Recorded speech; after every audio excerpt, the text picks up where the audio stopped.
അപ്പോ class start ചെയ്യണം ആദ്യം മുതൽ കേട്ടോ. നമുക്കെന്നാ ഇന്ന് പാഠം 6 അത് പഠിക്കാം കേട്ടോ. അപ്പൊ ഫ്രൈഡേ 2:30 ക്ലാസ് ഉണ്ടാവും. എന്തേ ഏഞ്ചലേ ഒന്ന് ശ്രദ്ധിച്ചിരുന്നേ. അപ്പോ ആ ക്വസ്റ്റ്യൻ അതുവരെ നമ്മൾ പഠിച്ചു അല്ലെ. അപ്പൊ നെക്സ്റ്റ് അതിൽ ഞങ്ങൾക്ക് എടുക്ക് ബുക്ക് നോക്കിയോ, പേജ് നമ്പർ 24. അതിൽ ഞങ്ങൾക്ക് ഭയമില്ല, എന്ത് വില കൊടുത്തും ഈ മരങ്ങളെ ഞങ്ങൾ രക്ഷിക്കും. ഗ്രാമീണർ ഒറ്റക്കെട്ടായി മുന്നോട്ട് വന്നു. അവർ ഓരോ മരത്തെയും കെട്ടിപ്പിടിച്ചുകൊണ്ട് നിൽപ്പായി. വേഗം മാറിക്കൊള്ളണം, അല്ലെങ്കിൽ നിങ്ങളുടെ തലകൾ താഴെ വീഴും.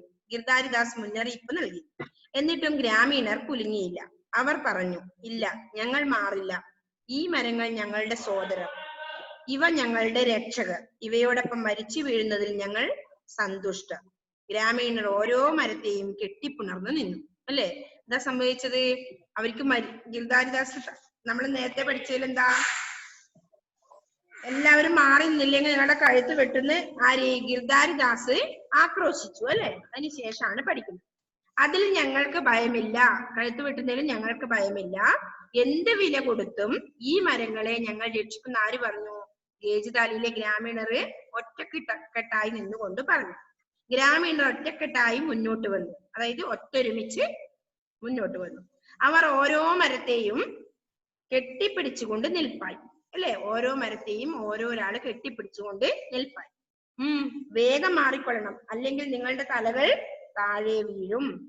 ഗിർധാരിദാസ് മുന്നറിയിപ്പ് നൽകി. എന്നിട്ടും ഗ്രാമീണർ കുലുങ്ങിയില്ല, അവർ മാറി നിന്നതേ ഇല്ല. അവർ പറഞ്ഞു, ഇല്ല, ഞങ്ങൾ മാറില്ല. ഈ മരങ്ങൾ ഞങ്ങളുടെ സോദരർ, ഞങ്ങളുടെ സഹോദരന്മാരാണ് ഈ മരങ്ങള്. ഇവ ഞങ്ങളുടെ രക്ഷകർ. ഇവയോടൊപ്പം മരിച്ചു വീഴുന്നതിൽ ഞങ്ങൾ സന്തുഷ്ടർ. ഗ്രാമീണർ ഓരോ മരത്തെയും കെട്ടിപ്പുണർന്നു നിന്നു. ഓക്കെ, അങ്ങനെ എല്ലാ ഗ്രാമീണർ എന്ത് ചെയ്തു? ഓരോ മരത്തെയും കെട്ടിപ്പുണർന്ന് നിന്നു അല്ലെ. ഗിർധാരിദാസ് മരം വെട്ടാൻ ആജ്ഞ നൽകി.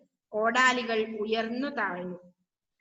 ഓരോ മരം വെട്ടുമ്പോഴും ഓരോ വൃക്ഷസ്നേഹിയും അതിന്റെ ചുവട്ടിൽ മരിച്ചു വീണു അല്ലെ. ഓരോ മരം വെട്ടുമ്പോഴും ഇത് നമ്മൾ വായിച്ചതായിരുന്നല്ലോ. ഇത് വായിച്ചാലല്ലോ. ഇത് ക്ലാസ് എടുത്തോ? ഇല്ല, ഹാഫേ എടുത്തുള്ളൂ ആ പാഠത്തിൽ. ഓക്കെ, അപ്പൊ ഓരോ മരം വെട്ടുമ്പോഴും എന്തായി? ഓരോ വൃക്ഷസ്നേഹിയും അതിൽ മരിച്ചു വീണു. അങ്ങനെ ഒടുവിൽ 363 മരങ്ങൾ അവിടെ വെട്ടിയിട്ടതായി കണക്കാക്കപ്പെട്ടു. അപ്പോഴേക്കും എത്ര പേര് മരിച്ചിട്ടുണ്ടാവും? 363 മനുഷ്യരും അവിടെ ബലി കഴിക്കപ്പെട്ടു. വളരെ വൈകിയാണ് മഹാരാജ വജിത് സിംഗ് ഈ ദാരുണമായ വാർത്ത അറിഞ്ഞത്. ദാരുണം എന്ന് പറഞ്ഞാൽ എന്താ അർത്ഥം? ദയനീയമായ. ദാരുണം മനോഹരല്ല, ദയനീയം, വളരെ ദയനീയമായ. ഓക്കെ, ദയനീയമായ വാർത്ത അറിഞ്ഞത്. അപ്പോ ആരാ ഈ സംസാരിക്കുന്നേ? ഓക്കെ, അപ്പോ അജിത് സിംഗ് വളരെ വൈകിയാണ് ഈ ദാരുണമായ വാർത്ത അറിഞ്ഞത്. അദ്ദേഹം അവിടെ പാഞ്ഞെത്തി. മരിച്ചു കിടക്കുന്ന ഗ്രാമീണരെ കണ്ട് മഹാരാജാവിന്റെ കണ്ണുകൾ നിറഞ്ഞു അല്ലെ. മരിച്ചു കിടക്കുന്ന ഗ്രാമീണരെ കണ്ടിട്ട് മഹാരാജാവിന് സങ്കടം വന്നു. യാചനാഭാവത്തിൽ അദ്ദേഹം പറഞ്ഞു, പ്രിയരെ. യാചനാഭാവം എന്ന് പറഞ്ഞ എന്താ? അപേക്ഷാസ്വരത്തില് എന്ത് പറഞ്ഞു? പ്രിയരെ, നിങ്ങളുടെ പ്രകൃതി സ്നേഹം നമ്മുടെ കണ്ണ് തുറപ്പിച്ചിരിക്കുന്നു. ഇനിമേൽ ഈ നാട്ടിൽ ഒറ്റ മരം പോലും അനാവശ്യമായി മുറിക്കാൻ നാം അനുവദിക്കുന്നതല്ല. ഈ കൂട്ടക്കുരുതിക്ക് നാം മാപ്പ് ചോദിക്കുന്നു. ഈ വാക്കുകൾ കേട്ട് അവിടെ തിങ്ങിക്കൂടിയ ജനം തേങ്ങി. ഇന്നും അശ്വനീ മഹത്തിൽ അവിടെ നടക്കുന്ന വൃക്ഷോത്സവത്തിൽ ഗേജ്താലിയിലെ ഗ്രാമീണർ തങ്ങളുടെ പൂർവികരായ ആ രക്തസാക്ഷികളെ സ്മരിക്കാറുണ്ട് അല്ലെ. ഇന്നും അവിടുത്തെ വൃക്ഷോത്സവത്തില് പഴയ രക്തസാക്ഷികളായ മരത്തിന് വേണ്ടി കെട്ടിപ്പിടന്നവര് മരിച്ചു പറഞ്ഞില്ലേ കുറെ പേര്. എത്ര പേര്? 363 പേര് മരിച്ചു എന്ന് പറഞ്ഞില്ലേ. അവരെ ഓർക്കാറുണ്ട്. സ്മരിക്കുക, ഓർക്കുക, ഇന്നും ഓർക്കാറുണ്ട്. പ്രകൃതി എല്ലാവരുടെയും തറവാടാണ്. അവിടെ മനുഷ്യർ മാത്രമല്ല, പക്ഷി മൃഗാദികളും വൃക്ഷലതാദികളും എല്ലാം ഉണ്ട് അല്ലെ. പക്ഷി മൃഗാദികൾ എന്ന് പറഞ്ഞാല് പക്ഷിയും മൃഗങ്ങളും ആദിയായവ ആണ് പക്ഷി മൃഗാദികൾ. പിന്നെയോ വൃക്ഷ ലതാദികൾ വൃക്ഷങ്ങളും ലത ചെടികള് ആദിയായവ. ആരാണ് അവിടെ സംസാരിക്കുന്നത്? വൃക്ഷലതാദികൾ. ഓക്കെ, ഞാൻ മ്യൂട്ട് ചെയ്തു. ഓക്കെ, അപ്പൊ ലതാദികളും പക്ഷി മൃഗാദികളും എല്ലാം ഉണ്ട്. ഒരു പരസ്പര സഹായ സംഘം പോലെയാണ് പ്രകൃതി.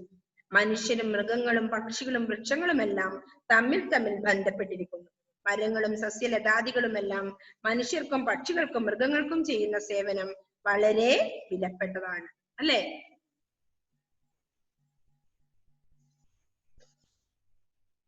അപ്പോ പക്ഷികൾക്കും മൃഗങ്ങൾക്കും മരങ്ങളും സസ്യലതാദികളും എല്ലാം മനുഷ്യർക്കും പക്ഷികൾക്കും മൃഗങ്ങൾക്കും ചെയ്യുന്ന സേവനം വളരെ വിലപ്പെട്ടതാണ്. മനുഷ്യജീവൻ, ജന്തുജീവൻ, സസ്യജീവൻ എന്നിവ പരസ്പരം ഒരു ചങ്ങലയിലെ കണ്ണികൾ പോലെ ഇഴുകിച്ചേരുമ്പോഴാണ് പ്രപഞ്ച ജീവിതം ധന്യമായി തീരുന്നത്. മനസ്സിലായോ? അപ്പൊ എന്താണ് ഇതിൽ പറഞ്ഞേ? വൃക്ഷസ്നേഹിയായ ഗേജിദാലിയിലെ ജനങ്ങളെ പറ്റിയാണ് പറഞ്ഞത്, അല്ലെ? ഗേജിദാലിയിലെ ജനങ്ങള് വൃക്ഷസ്നേഹികളായിരുന്നു, അല്ലെ? മരങ്ങളെ തന്റെ കൂടപ്പിറപ്പുകളായി സ്നേഹിച്ചു പോരുന്നവരായിരുന്നു. അപ്പോ രാജസ്ഥാനിൽ മഹാരാജ അജിത് സിംഗ് നാടുവാഴുന്ന കാലത്ത് എന്തായി? മഹാരാജാവിന് അതിമനോഹരമായ ഒരു കൊട്ടാരം പണിയാൻ ആഗ്രഹമുണ്ടായ സമയത്ത് ഗിർധാരിദാസ് എന്ന ഒരു രാജസഹനെ അദ്ദേഹം ഏൽപ്പിച്ചു, അല്ലെ? ഈ ചുമതലക്കായിട്ട്. കൊട്ടാരം പണിക്കുള്ള തടി വെട്ടാനായി ഗിർധാരിദാസ് ഏതാനും സമർത്ഥരായ മരം വെട്ടുകാരെയും കൊണ്ട് എവിടെയെത്തി? ഗേജ്ദാലിയിലെത്തി, അല്ലെ? ഗേജ്ദാലിയിലെ ജനങ്ങളാണെങ്കിലോ മരങ്ങളെ തങ്ങളുടെ കൂടപ്പിറപ്പുകളായിട്ടാണ് കണ്ടിരുന്നത്, അല്ലെ? അങ്ങനെ അവര് ഓരോ മരം വെട്ടുമ്പോഴും ഓരോ മനുഷ്യസ്നേഹിയും അതിന്റെ കൂടെ മരിച്ചു വീഴുന്നു, അല്ലെ? അപ്പൊ ഇന്നും ഗേജ്ദാലിയിലെ വൃക്ഷോത്സവത്തില് ആ രക്തസാക്ഷികളെ പറ്റി ഓർക്കാറുണ്ട്, അല്ലെ? അതുപോലെ ലാസ്റ്റ് പാരഗ്രാഫിൽ എന്താ പറഞ്ഞേ? പ്രകൃതി എല്ലാവരുടെയും തറവാടാണ്, അല്ലെ? പ്രകൃതിയിലുള്ള എല്ലാവർക്കും ഒരുപോലെയാണ്, അല്ലെ? അവിടെ മനുഷ്യർ മാത്രമല്ല, പക്ഷികൾക്കും മൃഗങ്ങൾക്കും പിന്നെയോ വൃക്ഷലതാദികളും എല്ലാം ഉണ്ട്. ഒരു പരസ്പര സഹായ സംഘം പോലെയാണ് ഏത്? പ്രകൃതി, അല്ലെ? പ്രകൃതിയിലുള്ള കാര്യങ്ങൾ കൊണ്ടല്ല നമ്മളും ജീവിച്ചു പോകുന്നത്, അല്ലെ? മനുഷ്യരും മൃഗങ്ങളും പക്ഷികളും വൃക്ഷങ്ങളും എല്ലാം തമ്മിൽ ബന്ധപ്പെട്ടിരിക്കുന്നു. മരങ്ങളും സസ്യലതാദികളും എല്ലാം മനുഷ്യർക്കും പക്ഷികൾക്കും മൃഗങ്ങൾക്കും ചെയ്യുന്ന സേവനം വളരെ വിലപ്പെട്ടതാണ്. മനുഷ്യജീവൻ, ജന്തുജീവൻ, സസ്യജീവൻ എന്നിവ പരസ്പരം ഒരു ചങ്ങലയിലെ കണ്ണികൾ പോലെ ഇഴുകിച്ചേരുമ്പോഴാണ് എന്ത്? പ്രപഞ്ച ജീവിതം ധന്യമായി തീരുന്നത്. പ്രപഞ്ച ജീവിതം ഇത് വായിപ്പിക്കണത്രല്ലേ? പഠിച്ചു കേട്ടെ, ഒന്നുകൂടി വായിപ്പിക്കാം. പകുതി വായിച്ചല്ലേ ഉള്ളൂ. അപ്പോ ഒരു ചങ്ങലയിലെ കണ്ണികൾ പോലെ ഇഴുകിച്ചേരുമ്പോഴാണ് പ്രപഞ്ച ജീവിതം ധന്യമായി തീരുന്നത്, അല്ലെ? സോദരൻ എന്ന് പറഞ്ഞാൽ എന്താ അർത്ഥം? സഹോദരന്മാർ. സന്തുഷ്ടി എന്താണ് അർത്ഥം? സന്തുഷ്ടി സന്തോഷം. ദാരുണം ദയനീയം. പിന്നെ യാചന അപേക്ഷ. പൂർവികർ മുൻഗാമികൾ. ഓക്കെ. ധന്യം പുണ്യം, അല്ലെ? ധന്യം പുണ്യമായ പ്രവൃത്തിയാണ്, അല്ലെ? ആക്രോശിച്ചു അലറി. അപ്പൊ ഇത്രയാണ് ഈ പാഠത്ത് പറയുന്നത്, അല്ലെ? അപ്പൊ ഇതൊന്ന് വായിക്കാം, അല്ലെ? അടുത്ത ഇപ്പൊ കഴിഞ്ഞ ക്ലാസ്സിൽ വായിച്ചാരൊക്കെയാ? ഞാൻ വായിച്ചില്ല. ഏഞ്ചൽ വായിക്കും. പാഠം 6. വൃക്ഷങ്ങളെ സ്നേഹിച്ചവർ. രാജസ്ഥാനിൽ മഹാരാജ അജിത് സിംഗ് നാട് വാഴുന്ന കാലം. മഹാരാജാവിന് അതിമനോഹരമായ ഒരു കൊട്ടാരം പണിയണം. ഇതിന്റെ ചുമതല ഗിർധാരിദാസ് എന്നു പേരുള്ള ഒരു രാജസേവകനെയാണ് അദ്ദേഹം ഏൽപ്പിച്ചത്. കൊട്ടാരം പണിക്കുള്ള തടി വെട്ടാനായി ഗിർധാരിദാസ് ഏതാനും സമർത്ഥരായ മരം വെട്ടുകാരെയും കൊണ്ട് രാജസ്ഥാനിലെ ഗേജ്ദാലി എന്ന ഗ്രാമത്തിലെത്തി. മരങ്ങളെ സ്വന്തം കൂടപ്പിറപ്പുകളായി കരുതിയിരുന്നവരായിരുന്നു അവിടുത്തെ ഗ്രാമീണർ. തങ്ങളുടെ പ്രിയപ്പെട്ട മരങ്ങൾ ജീവനറ്റ് കിടക്കുന്നത് കാണാനുള്ള കരുത്ത് അവർക്കുണ്ടായിരുന്നില്ല. ഗിർധാരിദാസും കൂട്ടരും മരം മുറിക്കാനെത്തിയ വിവരമറിഞ്ഞ ഗ്രാമവാസികൾ ഓടിക്കൂടി. അവർ പറഞ്ഞു, ഈ മരങ്ങളെല്ലാം ഞങ്ങളുടെ മിത്രങ്ങളാണ്, ഇവയെ തൊടാൻ ഞങ്ങൾ സമ്മതിക്കില്ല. എങ്കിൽ നിങ്ങളുടെ കഴുത്ത് ഞങ്ങൾ വെട്ടും. ഗിർധാരിദാസ് ആക്രോശിച്ചു. അതിൽ ഞങ്ങൾക്ക് ഭയമില്ല. എന്ത് വില കൊടുത്തും ഈ മരങ്ങളെ ഞങ്ങൾ രക്ഷിക്കും. ഗ്രാമീണർ ഒറ്റക്കെട്ടായി മുന്നോട്ട് വന്നു. അവർ ഓരോ മരത്തെയും കെട്ടിപ്പിടിച്ചു നിൽപ്പായി. വേഗം മാറിക്കൊള്ളണം, അല്ലെങ്കിൽ നിങ്ങളുടെ തലകൾ താഴെ വീഴും, ഗിർധാരിദാസ് മുന്നറിയിപ്പ് നൽകി. എന്നിട്ടും ഗ്രാമീണർ കുലുങ്ങിയില്ല. അവർ പറഞ്ഞു, ഇല്ല, ഞങ്ങൾ മാറില്ല. ഈ മരങ്ങൾ ഞങ്ങളുടെ സോദരർ, ഇവ ഞങ്ങളുടെ രക്ഷകർ, ഇവയോടൊപ്പം മരിച്ചു വീഴുന്നതിൽ ഞങ്ങൾ സന്തുഷ്ടർ. ഗ്രാമീണർ ഓരോ മരത്തെയും കെട്ടിപ്പുണർന്നു നിന്നു. ഗിർധാരിദാസ് മരം വെട്ടാൻ ആജ്ഞ നൽകി. കോടാലികൾ ഉയർന്നു താഴ്ന്നു. ഓരോ മരം വെട്ടുമ്പോഴും ഓരോ വൃക്ഷസ്നേഹിയും അതിന്റെ ചുവട്ടിൽ മരിച്ചു വീണു. ഒടുവിൽ 363 മരങ്ങൾ അവിടെ വെട്ടി ഇട്ടതായി കണക്കാക്കപ്പെട്ടു. അപ്പോഴേക്കും 363 മനുഷ്യരും അവിടെ ബലി കഴിക്കപ്പെട്ടിരുന്നു. വളരെ വൈകിയാണ് മഹാരാജാവ് അജിത് സിംഗ് ഈ ദാരുണമായ വാർത്ത അറിഞ്ഞത്. അദ്ദേഹം അവിടെ പാഞ്ഞെത്തി മരിച്ചു കിടക്കുന്ന ഗ്രാമീണരെ കണ്ട് മഹാരാജാവിന്റെ കണ്ണുകൾ നിറഞ്ഞു. യാചനാഭാവത്തിൽ അദ്ദേഹം പറഞ്ഞു, പ്രിയരെ, നിങ്ങളുടെ പ്രകൃതി സ്നേഹം നമ്മുടെ കണ്ണ് തുറപ്പിച്ചിരിക്കുന്നു. ഇനിമേൽ ഈ നാട്ടിൽ ഒറ്റ മരം പോലും അനാവശ്യമായി മുറിക്കാൻ നാം അനുവദിക്കുന്നതല്ല. ഈ കൂട്ടുകുരുതിക്ക് നാം മാപ്പ് ചോദിക്കുന്നു. ഈ വാക്കുകൾ കേട്ട് അവിടെ കൂടിയ ജനം തേങ്ങി. ഇന്നും അശ്വിനി മഹത്ത് അവിടെ നടക്കുന്ന വൃക്ഷോത്സവത്തിൽ ഗേജ്ദാലിലെ ഗ്രാമീണർ തങ്ങളുടെ പൂർവികരായ ആ രക്തസാക്ഷികളെ സ്മരിക്കാറുണ്ട്. പ്രകൃതി എല്ലാവരുടെയും തറവാടാണ്. അവിടെ മനുഷ്യർ മാത്രമല്ല, പക്ഷിമൃഗാദികളും വൃക്ഷതാദികളും എല്ലാം ഉണ്ട്. ഒരു പരസ്പര സഹായ സംഘം പോലെയാണ് പ്രകൃതി. മനുഷ്യരും മൃഗങ്ങളും പക്ഷികളും വൃക്ഷവും എല്ലാം തമ്മിൽ ബന്ധപ്പെട്ടിരിക്കുന്നു. മരങ്ങളും സസ്യലതാദികളും എല്ലാം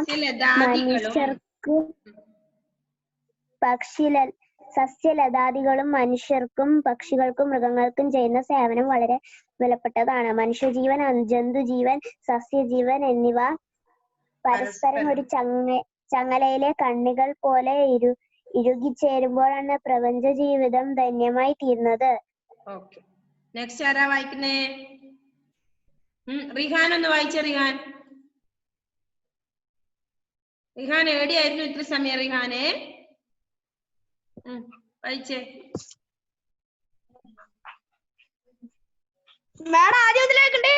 ആദ്യം മുതലേ വായിക്കണം.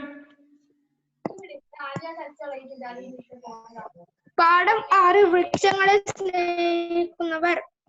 രാജസ്ഥാനിലെ മഹാരാജ അജിത് സിംഗ് നാട് വാഴ്ത്തുന്ന കാലം.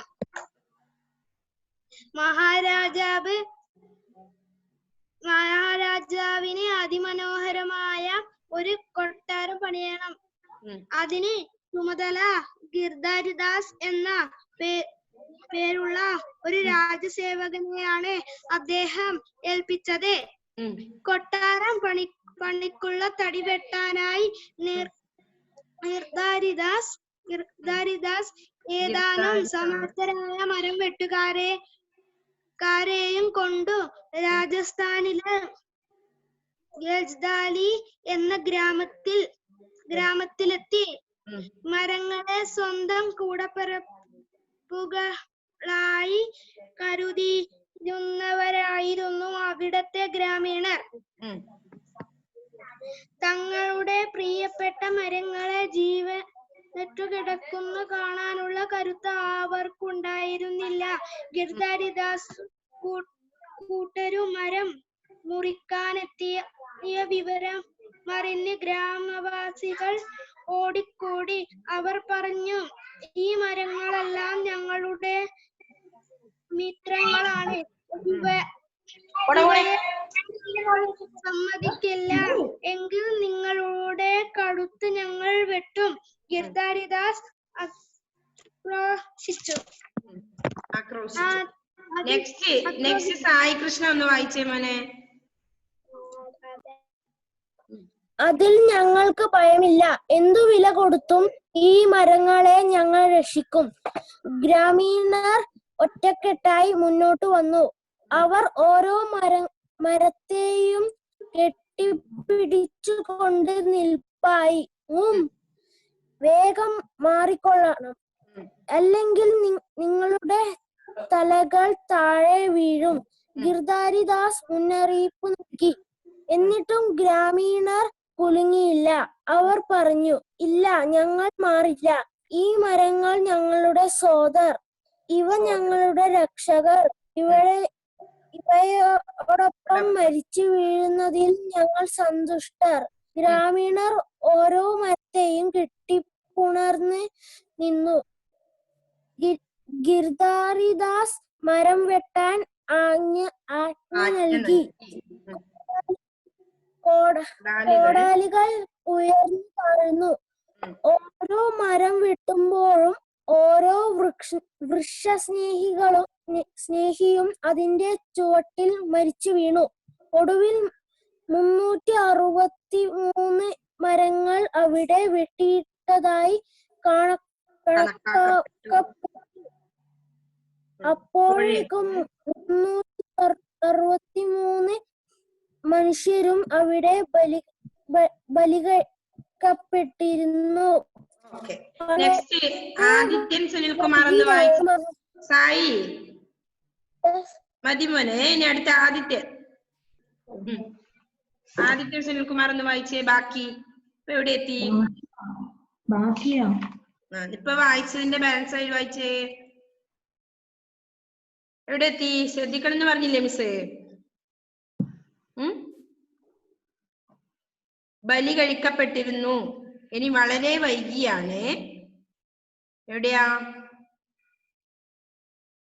24 പേജ് നമ്പർ 1, 2, 3 നാലാമത്തെ പാരഗ്രാഫ്. വളരെ വൈകിയാണ് മഹാരാജ അജിത് സിംഗ് ഈ ദാരുണമായ വാർത്ത അറിഞ്ഞത്. അദ്ദേഹം അവിടെ പാഞ്ഞെത്തി. മരിച്ചു കിടക്കുന്ന ഗ്രാമീണർ കണ്ട് മഹാരാജാവിന്റെ കണ്ണുകൾ നിറഞ്ഞു. വ്യാജനാഭാവത്തിൽ അദ്ദേഹം പറഞ്ഞു, നിങ്ങളുടെ പ്രകൃതി സ്നേഹം നമ്മുടെ കണ്ണുകൾ ഉറപ്പിച്ചിരിക്കുന്നു. ഇനിമേൽ ഈ നാട്ടിൽ ഒറ്റമരം അനാവശ്യമായി മുറിക്കാൻ നാം അനുവദിക്കുന്നില്ല. ഈ കൂട്ടക്കുരുതിക്ക് നാം മാപ്പ് ചോദിക്കുന്നു. ഈ വാക്കുകൾ കേട്ട് തിങ്ങിക്കൂടിയ ജനം ഇന്നും അശ്വനീയ മഹത്തിൽ അവിടെ നടക്കുന്ന വൃക്ഷോത്സവത്തിൽ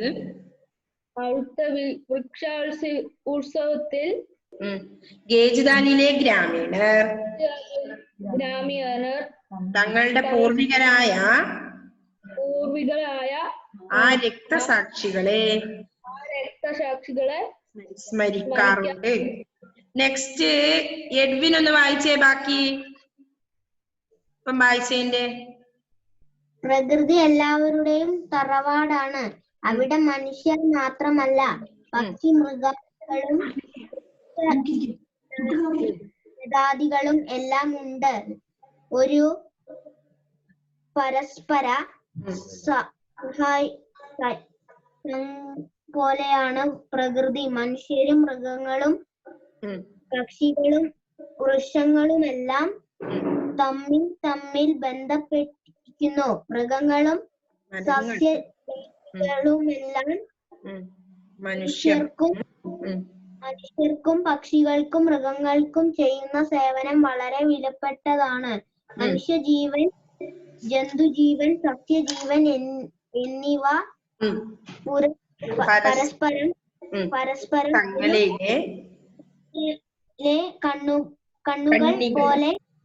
കണ്ണികൾ പോലെ ഇഴുകിച്ചേരുമ്പോഴാണ് പ്രപഞ്ച ജീവിതം ധന്യമായി തീരുന്നത്. ഓക്കെ, നെക്സ്റ്റ് ഏബൽ ബിനോയ് ഒന്ന് വീഡിയോ ഓൺ ചെയ്യോ? ഏബൽ ബിനോയിനെ ഒന്ന് കാണാൻ വേണ്ടിയായിരുന്നു. ഓക്കെ, ഏബൽ ബിനോയ് കേൾക്കുന്നുമില്ലാന്ന് തോന്നുന്നു.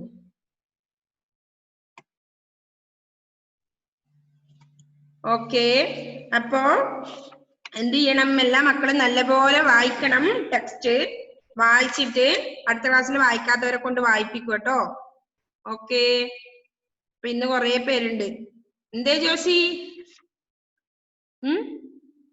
ഓക്കെ, ഇനി വായിക്കാൻ കൊറേ പേരുണ്ട് കേട്ടോ. നമ്മുടെ സമയം കഴിയാറായി. ഒരാൾ കൂടി വായിക്കുന്നോ? ആരാ വായിക്കുന്നേ? ഹന്ന. ഓക്കെ, രണ്ടുപേരുണ്ടോ? ഓക്കെ, ഹന്നയുണ്ട്. വൃക്ഷങ്ങളെ സ്നേഹിച്ചവർ. രാജസ്ഥാനിൽ മഹാരാജ അജിത് സിംഗ് നാടുവാഴുന്ന കാലം മഹാരാജാവിന് അതിമനോഹരമായ ഒരു കൊട്ടാരം പണിയണം. ഇതിന്റെ ചുമതല ഗിർദാരിദാസ് എന്നു പേരുള്ള ഒരു രാജസേവകനെയാണ് അദ്ദേഹം ഏൽപ്പിച്ചത്. കൊട്ടാരം പണിക്കുള്ള തടി വെട്ടാനായി ഗിർദാരിദാസ് ഏതാനും സമർത്ഥരായ മരം വെട്ടുകാരെയും കൊണ്ട് രാജസ്ഥാനിലെ ഗേജ്താലി എന്ന ഗ്രാമത്തിലെത്തി. മരങ്ങളെ സ്വന്തം കൂടപ്പിറപ്പുകളായി കരുതിയിരുന്നവരായിരുന്നു അവിടുത്തെ ഗ്രാമീണർ. തങ്ങളുടെ പ്രിയപ്പെട്ട മരങ്ങൾ ജീവനറ്റ് കിടക്കുന്നത് കാണാനുള്ള കരുത്ത്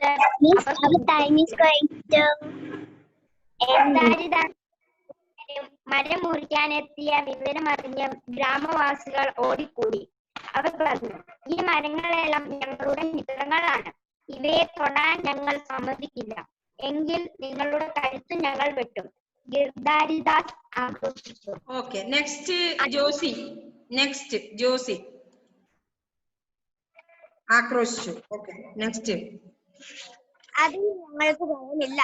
എന്ത് വില കൊടുത്തും ഈ മരങ്ങളെ ഞങ്ങൾ രക്ഷിക്കും. ഗ്രാമീണർ ഒറ്റക്കെട്ടായി മുന്നോട്ട് വന്നു. അവർ ഓരോ മരത്തെയും കെട്ടിപ്പിടിച്ചുകൊണ്ട് നിൽപ്പായി. വേഗം മാറിക്കൊള്ളണം, അല്ലെങ്കിൽ നിങ്ങളുടെ തല താഴെ വീഴും. ഗിർദാരിദാസ് മുന്നറിയിപ്പ് നൽകി. എന്നിട്ടും ഗ്രാമീണർ കുലുങ്ങിയില്ല. അവർ പറഞ്ഞു, ഇല്ല, ഞങ്ങൾ മാറില്ല. ഈ മരങ്ങൾ ഞങ്ങളുടെ സഹോദരർ, ഇവ ഞങ്ങളുടെ രക്ഷകർ. ഇവയോടൊപ്പം മരിച്ചു വീഴുന്നതിൽ ഞങ്ങൾക്ക് സന്തുഷ്ടർ. ഗ്രാമീണർ ഓരോ മരത്തെയും കെട്ടിപ്പുണർന്നു നിന്നു. ഗിർദാരിദാസ് മരം വെട്ടാൻ ആജ്ഞ നൽകി. കോടാലികൾ ഉയർന്നു താഴ്ന്നു. ഓരോ മരം വെട്ടുമ്പോഴും ഓരോ സ്നേഹിയും അതിന്റെ ചുവട്ടിൽ മരിച്ചു വീണു. ഒടുവിൽ 363 മരങ്ങൾ കണക്കാക്കപ്പെട്ടു. അപ്പോഴേക്കും 363 മനുഷ്യരും അവിടെ ബലി കഴിക്കപ്പെട്ടിരുന്നു. Okay, next Lakshmipriya.